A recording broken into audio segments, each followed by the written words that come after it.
நீங்க எமோஷனலா மெச்சூர்டா இருக்கீங்களா இல்லையா? இப்ப நான் கண்டுபிடிக்கிறேன் பாருங்க.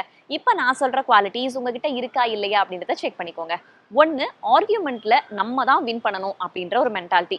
என்னதான் வந்து நீங்க டாமினேட் பண்ணி பேசிக்கிட்டு இருந்தாலுமே கூட ஆப்போசிட் பெர்சன் என்ன சொல்றாங்க, அவங்க கருத்து என்ன அப்படின்றத கொஞ்சம் காது கொடுத்து கேளுங்க. 2வது உங்கள டிஸ்ரெஸ்பெக்ட் பண்றவங்க கிட்டயும் கெஞ்சிக்கிட்டே இருக்கிறது. என்னதான் உங்களுக்கு அவங்க மேல அதீத அன்பு இருக்கு அப்படின்னாலுமே கூட முதல்ல நீங்க தான் உங்களுக்கு முக்கியம். செல்ஃப் ரெஸ்பெக்ட என்னைக்குமே இழந்துடாதீங்க.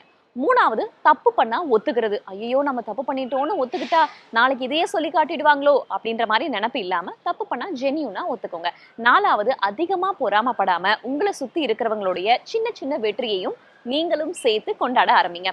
5வது உங்களுக்காக மத்தவங்க மாறணும்னு நினைக்கிறது. அவங்க மாற மாட்டாங்கன்னு தெரிஞ்சாலும் அந்த மாற்றத்துக்காக நீங்க எஃபர்ட் போட்டுட்டே இருக்கீங்கல்ல, அதையும் கொஞ்சம் ஸ்டாப் பண்ணிக்கோங்க.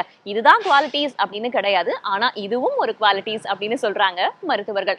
நீங்க எமோஷனலி மெச்சூர்டா இருக்கீங்களா இல்லையா அப்படின்றத கீழே கமெண்ட்ல சொல்லுங்க. எமோஷனலி மெச்சூர்டா இல்லாத உங்க ஃப்ரெண்டுக்கு இந்த வீடியோவை இப்பவே ஷேர் பண்ணுங்க. இது ஹெல்தி டாக்ஸ் வித் வேதா. அறிவோம் ஆரோக்கியம்.